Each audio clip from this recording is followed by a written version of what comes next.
Hey guys, कैसे हैं आप सभी लोग। मेरा नाम है Vibhu Gaur and I welcome you all to our YouTube channel UPSC गौर से पढ़ो। Before we begin, something about me. My name is Vibhu and I teach current affairs for UPSC. I've been doing this since the last 2 years and the only thing that I focus on is UPSC current affairs. And this video is going to be a very interesting, very important video when it comes to preparation of current affairs for UPSC.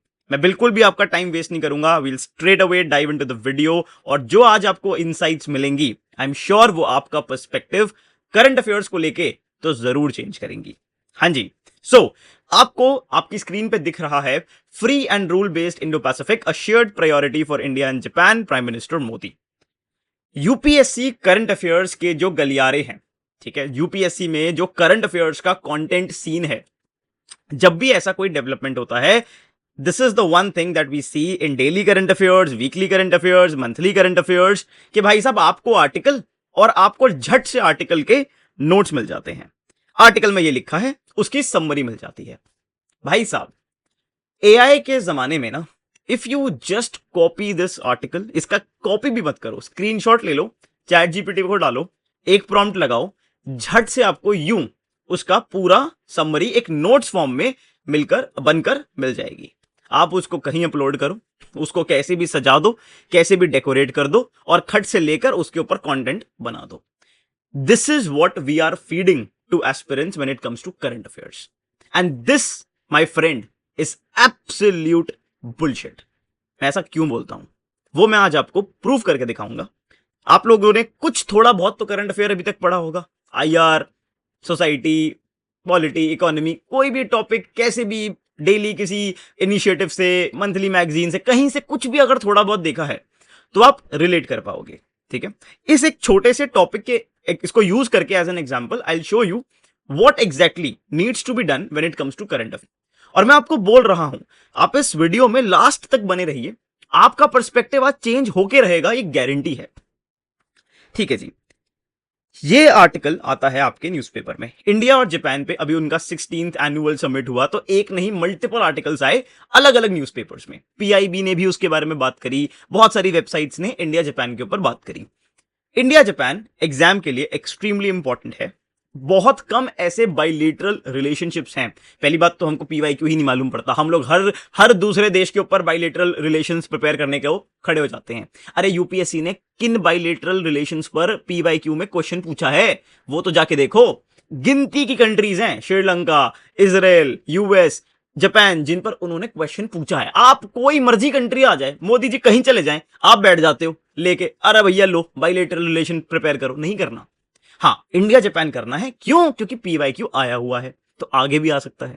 चलो, ये बात तो समझ आती है। अब जैसा कि मैंने बोला, अगर आपने कहीं से भी कैसे भी करंट अफेयर्स को देखा है, एक स्टैंडर्ड ऑपरेटिंग प्रोसीजर है यूपीएससी में करंट अफेयर पढ़ाने का। एक तो मुझे समझ नहीं आता करंट अफेयर्स जैसे इंपॉर्टेंट सेगमेंट को ड्यू रिस्पेक्ट क्यों नहीं मिलती। उसको एक फ्रिंज प्रोडक्ट बना रखा है कि भैया साइड में ले लो, कुछ भी छाप के दे दो, चल जाएगा।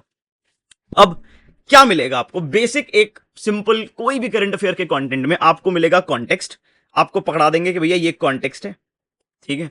उसके बाद आपको बड़ा इंपॉर्टेंट एक एरिया मिलेगा, वो होता है कि areas of cooperation. Oh my God, trade, science and technology, defence, फलाना ढिमकाना, उसके एग्जाम्पल मिलेंगे। और सारा कंटेंट आपका 50% जो उस पूरे टॉपिक का कंटेंट है वो ये एरियाज पे पूरा वो फोकस करे होंगे। यूपीएससी ने पीवाईक्यू में पूछा है जो तुम इतना फोकस कर रहे हो। यूपीएससी ने पीवाईक्यू में क्या पूछा है वो तो जाके देखो, वो किस लेवल का एनालिसिस आपसे मांग रहे हैं और आप क्या कंटेंट फीड कर रहे हो। अच्छा, तू बहुत बोल रहा है, तू ऐसा क्या बता देगा? रुको बस, तभी मैंने बोला वीडियो पूरी देख के जाना। मैं एक ही चीज पे फोकस करता हूं और वो है करंट अफेयर। और इसीलिए ये वीडियो है कि भाई करंट अफेयर का जो फ्रॉड है ना भाई, वो एक्सपोज होगा, ठीक है। और विद फैक्ट्स मैं उसको आपके सामने एक्सपोज करके दिखाऊंगा और आप खुद अप्रिशिएट करोगे। तो आपको अक्सर बताया जाता है कि ये एरियाज हैं जिन पे कोऑपरेशन हो रही है। फिर एक हमारे यूपीएससी की टिपिकल वो बात, भैया पॉजिटिव और नेगेटिव बता दो। What is positive and negative? What the hell is positive and negative when it comes to bilateral engagement? भाई आप एक सीरियस सब्जेक्ट को प्रिपेयर कर रहे हो, व्हाट इज दिस?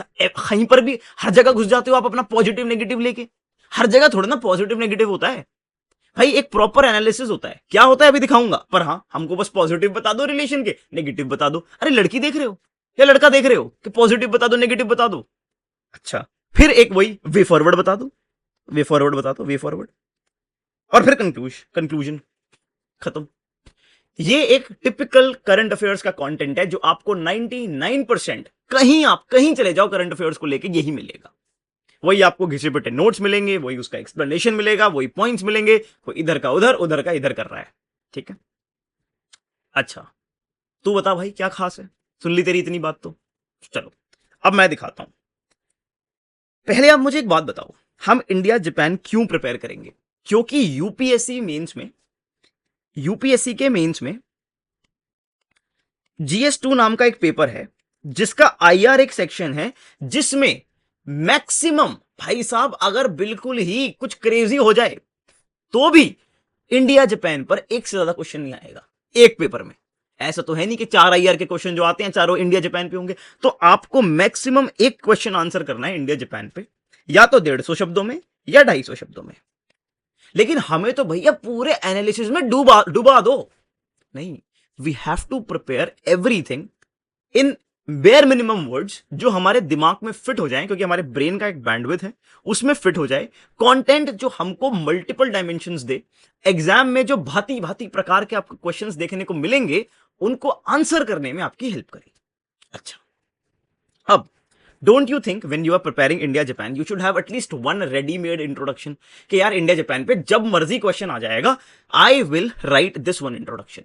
ठीक है, you should have a readymade introduction, पहले से आपके पास होना चाहिए, आपके नोट्स में होना चाहिए। अच्छा फिर इंडिया और जापान आपस में एंगेज करते हैं, बातचीत करते हैं, डिप्लोमेसी होती है, तो उस एंगेजमेंट को समझना is the second component. Whenever you are preparing bilateral relationship take note of this. ठीक है, कैसे, how, where and why, how they are engaging, कैसे बातचीत हो रही है, 2+2 डायलॉग क्या है आप समझते हो। अब देखो आप पढ़ते हो कि 2+2 डायलॉग होता है, लेकिन where to fit this aspect in your notes, it is basically a way to engage कि भाई आपके डिफेंस और फॉरेन मिनिस्टर बैठ के बात करेंगे, NSA लेवल टॉक्स भी होती हैं। फिर आपने एनुअल समिट्स रख रखे हैं, हर कंट्री के साथ तो नहीं है, तो आप जापान के साथ ज्यादा बातचीत करना चाहते हो, therefore you have different forms of engagement mechanism. तो आपको यह मालूम होना चाहिए, लेकिन ब्रीफली। ठीक है, नाउ कम्स दैट एरिया जहां सारा फोकस है, जो बाकी कंटेंट आपको मिल रहा है, where they are engaging, trade कैसे कर रहे हैं, इन्वेस्टमेंट का क्या सीन है, इंफ्रास्ट्रक्चर में क्या हो रहा है, स्पेस कोऑपरेशन में क्या हो रहा है, science and tech, clean energy, multiple areas of engagement, where are they engaging, and most importantly why are they engaging. अरे भाई लबासना जाओगे तो why will you engage, intermingle, cadre same रखना है, तो हर एंगेजमेंट का ना एक वाई होता है जिसको समझना बहुत जरूरी होता है। तो this is how you basically understand the engagement. ठीक है, बट यहां मोस्टली कंटेंट की स्टोरी खत्म हो जाएगी, लेकिन we will take one step ahead, the analysis of the engagement. भैया अब ये क्या होता है, बेसिकली एंगेजमेंट का एनालिसिस करेंगे कि पास्ट में एंगेजमेंट कैसी थी, प्रेजेंट में क्या है और फ्यूचर में कैसी होनी चाहिए, गिवन के we know why are they engaging, where are they engaging, how they are engaging. Once we know it, then we can basically analyze that okay, इस तरह का पास्ट था, ये प्रेजेंट है, ये फ्यूचर होगा। मैं आपको एक एक चीज पे कंटेंट दिखाऊंगा। देन ऑब्वियसली जब आप एंगेज कर रहे हो तो म्यूचुअल बेनिफिट होगा एक दूसरे को, क्या बेनिफिट्स होंगे आपको वो समझना है। And see there is a difference, कुछ लोग सोचेंगे व्हाई आर दे एंगेजिंग में ही तो बेनिफिट्स आ गए, नहीं, एंगेज करने के कुछ रीजंस होते हैं, डोमेस्टिक रीजंस, इंटरनेशनल रिलेशंस, जिनकी वजह से दो कंट्रीज आपस में बात करना शुरू करती हैं या एंगेज करती हैं। अभी मैं दिखाऊंगा आपको कि कैसे यूएस की पॉलिसी एक रीजन बन रही है इंडिया के और जापान के डीपर नेगोशिएशन का, एंगेजमेंट का, क्या बेनिफिट्स मिलेंगे दोनों कंट्रीज को, एंड उसी के साथ में जो ये एंगेजमेंट चल रही है इसमें क्या बॉटलनेक्स हैं, क्या चैलेंजेस हैं, and then we can basically understand क्या वे फॉरवर्ड है। एंड उसके बाद भी we should have a readymade conclusion कि कल को इंडिया जापान पे क्वेश्चन आएगा, वी नो कि हमको आंसर को कैसे कंक्लूड करना है। This is how we have to prepare each and every important bilateral relation. और जरूरी नहीं है कि ये स्ट्रक्चर हर बाइलेटरल रिलेशन में फिट हो, सबके अपने अपने डायमेंशंस होते हैं, अपना अपना तरीका होता है, अपने अपने एस्पेक्ट्स होते हैं। ठीक है, अब जरा आप ये ब्यूटीफुल सेट ऑफ नोट्स देखो जिनको मैं बोलता हूं मेंस मैक्रो थीम। अब ये मेंस मैक्रो थीम क्या होता है? बेसिकली मैं करंट अफेयर्स पढ़ाता हूं, हमारा एक करंट अफेयर्स का फ्लैगशिप कोर्स होता है। उसमें हम लोग पूरे वीक जो इंपॉर्टेंट थीम्स रही हैं, जैसे अब इस वीक आपने देखा होगा जुलाई के फर्स्ट वीक में इंडिया जापान के ऊपर मल्टीपल आर्टिकल्स आए। तो अब हर आर्टिकल के हम आपको नोट्स नहीं देंगे, हम आपको पूरे इशू को कंसोलिडेट कर कर एक जगह देंगे और वेल रिसर्च्ड कंटेंट देंगे। वो भी मैं आपको प्रूफ करूंगा कि कंटेंट सर बनता कैसे है। सबसे पहले सर हम आपको देंगे एक इंट्रोडक्शन। क्या बढ़िया सा इंट्रोडक्शन ये यूज करो। कितना प्यारा इंट्रोडक्शन है कि India and Japan are two ancient civilisations walking together into a turbulent century. Turbulent century, कितना घमासान मचा हुआ है दुनिया में। एंशिएंट सिविलाइजेशन है जो साथ में चल रही है। Bound by Buddhism, democracy and strategic trust, ये हमेशा से की कंपोनेंट रहे हैं इंडिया जापान के रिलेशनशिप के। तो the relationship has moved from cultural warmth कि हाँ सब कुछ अच्छा था, but now we are looking at a future oriented partnership for peace, prosperity, technology and free Indo Pacific, which is one of the talking points when it comes to India Japan. तो ये keyword आपके intro में examiner को दिखना चाहिए। ठीक है, अब मैंने आपको क्या बोला था इंट्रो के बाद what we need is how they are engaging. कल को हमें 250 वर्ड्स लिखने हैं, हमको कंटेंट शॉर्ट हो रहा है, हम एक छोटा सा डायग्राम तो बना ही सकते हैं कि यार हम एनुअल सबमिट करते हैं, हमारा 2+2 फॉरेन एंड डिफेंस डायलॉग होता है, सेक्टोरल डायलॉग्स होते हैं जो स्पेसिफिक सेक्टर्स पे बात करते हैं, ट्रैक 1.5 डायलॉग्स होते हैं, पार्लियामेंट्री एक्सचेंजेस होते हैं। अभी मैं आपको ओवरव्यू दे रहा हूं, when I teach this topic तो मैं हर चीज को एक्सप्लेन करता हूं, but this is not the explainer of this topic, but I am just telling you, I am teaching you how exactly you need to prepare current affairs. आपके current affairs के notes दिखने कैसे चाहिए। Then you have your NSA level dialogue. ठीक है, now comes the next talking point, where are they engaging. अब मैं आपको अपने नोट्स में एक बड़ी इंटरेस्टिंग चीज दिखाता हूं। फर्स्ट ऑफ ऑल मैंने क्या करा है, मैं I always attach useful links. तो अगर आप यहां क्लिक करेंगे इस पीडीएफ में, इस लिंक पे जो आपको ब्लू में दिख रहा है, तो it will redirect you to this beautiful PDF. Ministry of external affairs की पीडीएफ है। मिनिस्ट्री हमारी हर इंपॉर्टेंट कंट्री पे बाइलेटरल ब्रीफ निकालती है, जहां जहां हम एंगेज कर रहे हैं, ट्रेड में, डिफेंस में, इधर उधर, सब पे बिल्कुल अपडेटेड डेटा आपको यहां मिलता है। और ये सबसे रीसेंट है, 30 जून 2026। कई बार बच्चे होते हैं जिनको पूरा पढ़ने का मन होता है, रिसर्च करने का मन होता है, ठीक है, बट उसका एक टैबुलर समरी मैंने बना के दे दी है कि सर कहां एंगेजमेंट हो रहा है, कैसे हो रहा है, और जो रेलिवेंट डेटा है जो आपको एग्जाम में काम आएगा, एक जगह आपको मिल गया। Still if you want to refer the document, it is right there in the notes. ठीक है, फिर अब जो मैंने आपको बोला था, why are they engaging, a very important dimension that we miss. और ये कई आर्टिकल्स, देखो क्या होता है ना, जब आपको न्यूज़पेपर में आर्टिकल्स मिलते हैं, कोई आर्टिकल बात करेगा सिर्फ इसके बारे में, कोई आर्टिकल बात करेगा वाई आर दे एंगेजिंग, कोई आर्टिकल बात करेगा चैलेंजेस के बारे में, कोई आर्टिकल बात करेगा बेनिफिट्स के बारे में। We have to prepare a concise theme. हमको हर आर्टिकल को प्रिपेयर नहीं करना, वो एग्जाम में हेल्प नहीं करेगा, ये एग्जाम में हेल्प करेगा। That why are they engaging, context क्या है। एक डिस्टर्ब्ड वर्ल्ड ऑर्डर, भाई दुनिया में घमासान है, मल्टीलेटरलिज्म डिक्लाइन कर रहा है, you see that there are wars happening, जो ग्लोबल इंस्टीट्यूशंस हैं they are declining, you are seeing weaponisation of trade. अब यूएस भी पागल हो गया है, डोनाल्ड ट्रम्प की पॉलिसीज बहुत वियर्ड हैं, तो in that case it is a ripe environment for India and Japan to engage. India is having a strategic moment, हमारी इकोनॉमी राइज कर रही है, हमारे पास डेमोग्राफिक डिविडेंड है, हम एक राइजिंग पावर है, we have the ambition and aspiration to become the leader of the global south. So obviously we want to expand our collaboration. हम चाहते हैं कि हम जो डेवलप्ड कंट्रीज हैं, जो टेक्नोलॉजिकली हमसे सुपीरियर है, हमारा उनके साथ डीपर कोलैबोरेशन हो। एंड जापान को बड़ी एंजाइटी और बेचैनी है। एक तो उनकी पॉपुलेशन अब डिक्लाइन कर रही है, एज कर रही है, उसी के साथ में चाइनीज प्रेशर उनके ऊपर बहुत है, रशियन प्रेशर है, यूएस का प्रेशर है, तो दे ऑल्सो वांट कि वो एक अच्छी पार्टनरशिप अपनी आगे कंटिन्यू करें। तो this is how you basically prepare the context of India Japan relation. And now the most beautiful part, मैं आपको एक चीज दिखाता हूं, the evolution of India Japan relationship. आप इंडिया जापान पे, यूपीएससी पे, कहीं पर भी करंट अफेयर के नोट्स डाउनलोड कर लो और आप देख लो, अगर आपको इस तरह का कंटेंट, इतना वेल रिसर्च कंटेंट कहीं मिल जाए। इंडिया जापान का एवोल्यूशन कैसे हुआ, एरा ऑफ स्ट्रेटेजिक रीसेट। पहले हमारे नॉर्मल रिलेशन थे, लेकिन जब ग्लोबल फाइनेंशियल क्राइसिस हुआ तो जापान को रियलाइज हुआ कि भाई हमको एक ईस्ट एशियन कम्युनिटी बनानी है ताकि हम पूरा वेस्ट पे डिपेंडेंट ना रहें। And that is when Japan decided कि बॉस हमको इंडिया के साथ, जो कि एक राइजिंग एशियन पावर है, एंगेज करना चाहिए. And Yukio हातोयामा was the prime minister who actually started this. Then came the time of strategic consolidation. एक बात है कि हमारा एक तरह से रिश्ता पक्का हो गया. शुरू में हमने बातचीत करनी शुरू करी, हमें लगा हाँ यार ये रिलेशन आगे काम करेगा. तो we basically elevated our ties and we signed the India Japan comprehensive economic partnership agreement. मैंने सारी चीजें बहुत डिटेल में पढ़ाई हैं, लेकिन अभी मैं आपको बस दिखा रहा हूं. And then comes the era of strategic elevation, जब शिंजो एबे और मोदी जी ने आपस में एक दूसरे को ऐसे गले लगाया कि ले भाई चीजें एकदम नेक्स्ट लेवल चली गई. ठीक है, अच्छा अब हमको क्या करना है? हमको जो हमारा प्रैग्मेटिक कंटिन्यूटी है उसको मेंटेन करनी है. अच्छे रिलेशन है उन्हें कंटिन्यू करते हुए एंगेजमेंट को एनहांस करना है. अब एनहांस करना है, मैंने क्या बोला था? हमको बात करनी है अब एंगेजमेंट की. पास्ट देख लिया, प्रेजेंट देख लिया, अब फ्यूचर में हमें किन पिलर्स पे काम करना है वो हमें देखना है. लेकिन भैया आपने ये कहां से निकाला? whenever I make one theme of current affairs, it is absolutely well researched. आपको पता है ये कहां से आया है? ये सर आया है आपका, मैं आपको दिखाता हूं, एक बड़े ही प्यारे वेबसाइट जिसको हम बोलते हैं ORF.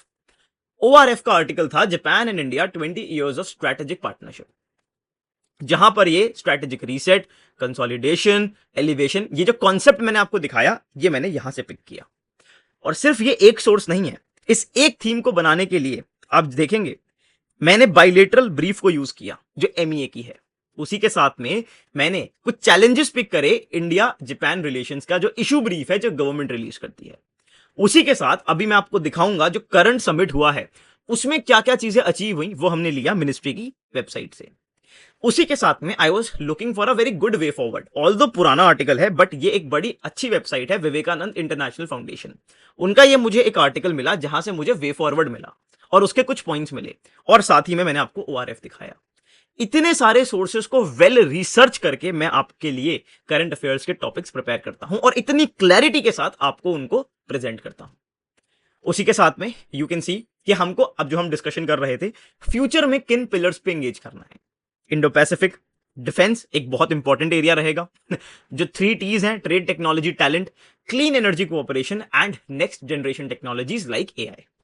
क्या हमने ऐसा करना शुरू कर दिया है? यस. 16th एनुअल समिट के जो आउटकम्स हैं वो आप देखेंगे तो आपको लगेगा कि हाँ यार हमने अपनी एंगेजमेंट शुरू कर दी है. अब ये येलो मार्क्ड क्यों है? इस थीम में जो चीजें प्रीलिम्स के लिए आपको याद रखनी है वो मैं ऑलरेडी आपको मार्क करके देता हूं ताकि आपको क्लियरली पता चले कि प्रीलिम्स में क्या आएगा, मेंस में क्या आएगा. This is basically your complete points related to the 16th annual summit outcomes. ठीक है, उसके बाद हमने बात करा कि भाई बेनिफिट क्या है. हमने डिस्कशन किया था ना, एंगेजमेंट हमने समझ ली कि भाई पास्ट, प्रेजेंट, फ्यूचर क्या है और अभी जो समिट हुआ उसमें क्या हुआ. Now the benefits for India and the benefits for Japan. Simple paragraphs. India को क्या मिलेगा, जापान को क्या मिलेगा भैया. ठीक है, ऑब्वियसली हमको उनका इंफ्रा, उनका फंड्स, टेक्नोलॉजी जो वो लेके आएंगे, और जापान को एक यंग मार्केट मिलेगी, एक बड़ी मार्केट मिलेगी, डेमोक्रेटिक स्टेबिलिटी मिलेगी. तो ये सारी चीजें हैं. ठीक है, बट देन इस रिलेशन में चैलेंजेस भी होंगे तो आपको वो भी समझने हैं कि क्या 5 चैलेंजेस हैं. And plus you can always jot down extra points है अगर आपको लगता है कि और चैलेंजेस भी हो सकते हैं. Then on the basis of challenges, for example जैसे आपने देखा कि हमारा ट्रेड और इन्वेस्टमेंट अंडर परफॉर्म कर रहा है, यानी कि कुछ ऐसे आपने टैरिफ्स तो हटा दिए लेकिन नॉन टैरिफ बैरियर्स बहुत होते हैं जिसकी वजह से ट्रेड होता नहीं. उसके अलावा आप देखोगे डिफेंस के अंदर को प्रोडक्शन कम होती है, टेक्नोलॉजी ट्रांसफर्स में प्रॉब्लम आती है, लैंग्वेज बैरियर बहुत है. तो अगर आप चैलेंजेस को समझ गए you can very easily then look for the way forward कि भाई उसका ऑपोजिट ही ऑलमोस्ट वे फॉरवर्ड होता है. And then a very beautiful readymade conclusion. Just like introduction you have a readymade conclusion. उसी के साथ में I always give you updates का एक स्पेस कि कल को अगर इंडिया जापान पे कोई भी नई डेवलपमेंट आती है you can add it right here. And that is it my friend. Your complete beautiful theme of India Japan is prepared at one place. अब आपको इंडिया जापान के लिए कहीं नहीं जाना. This is how we prepare current affairs. मेरे current affairs का एक ही कोर्स है, मैं एक ही कोर्स पढ़ाता हूं. If you want to know about the details of the course I will pin a video. यहां पे आपको कहीं पर आई बटन में मिल जाएगा, हमारे वेबसाइट पर भी आपको वीडियो मिल जाएगा. मैं एक लिंक शेयर करूंगा डिस्क्रिप्शन में, जाइए एक बार हमारे कोर्स को एक्सप्लोर करिए. आपको करंट अफेयर्स के ऊपर, इससे बेहतर इनिशिएटिव नहीं दिखेगा। इतना लॉजिकल, इतना ब्यूटीफुल। वहां आप जाएंगे, मैं एक लिंक शेयर करूंगा, आप हमारी वेबसाइट पे जाइए www.gaursepadho.com। वहां एक वीडियो मिलेगा आपको प्रॉपर, जहां मैंने अपने पूरे कोर्स के बारे में समझाया है। उसको देखिए। सिर्फ 6 लेक्चर्स के अंदर मैं आपको रोज नहीं बिठाता, हफ्ते में 1 लेक्चर और देन मंथली आपको 2 लेक्चर एक्स्ट्रा मिलते हैं। 6 लेक्चर्स में प्रीलिम्स प्लस मेंस का कॉम्प्रिहेंसिव करंट अफेयर कवरेज, उसी के साथ में आंसर राइटिंग, पर्सनल मेंटरशिप भी इंक्लूडेड होता है। So you can just explore our course. If you have any doubts, I'll share a number also in the description. You can call us. If you want to solve your current affairs crisis, trust me, एक बार आप हमारे साथ जुड़कर देखिए, ठीक है। उसी के साथ में मैं आपको एक बार लाइव डेमो भी दे देता हूं। आपको बस हमारी वेबसाइट को विजिट करना है, कोर्सेज पे जाना है। एक बार आप कोर्सेज पे गए, आपको मिलेगा करंट अफेयर्स पंचायत कैंप, इस पे क्लिक करिए। इसका लिंक आपको डायरेक्टली डिस्क्रिप्शन में मिल जाएगा। आप यहां जाइए, यहां मैंने हमारा हिट रेट, एक वीडियो आपको मिलेगी, इस वीडियो को जरूर देखना। पूरे करंट अफेयर के कोर्स की डिटेल, हमारा करंट अफेयर किस तरीके से काम करता है, उसी के साथ क्या फीचर्स होते हैं। आप हमारा डेमो लेक्चर देखिए, उसी के साथ आप हमारे नोट्स। हे गाइस, कैसे हैं आप सभी लोग। डेमो लेक्चर ही चल गया, ठीक है। आप हमारे प्राइसिंग प्लान्स को एक्सप्लोर करिए। कोई भी डाउट होता है आप हमारे कॉन्टैक्ट नंबर पे कॉन्टैक्ट करिए, आपको सारी डिटेल्स मिल जाएंगी। It is a one stop solution current affairs के लिए। सो आई होप आपको ये वीडियो अच्छा लगा होगा, आपको करंट अफेयर्स का एक नया पर्सपेक्टिव मिला होगा कि यार हाँ, प्रिपेयर तो ऐसे करना चाहिए ना। हमें 20 मिनट लगे और हमने बढ़िया से एक थीम को प्रॉपरली कवर कर लिया। ऑल्सो अगर आपको ये नोट्स पसंद आए and you want India Japan के बायलैटरल रिलेशंस के नोट्स, तो मैं उसका लिंक भी आपको डिस्क्रिप्शन में दे दूंगा, आप जाके वहां से डाउनलोड कर सकते हैं। Thank you so much, all the very best, जय हिंद।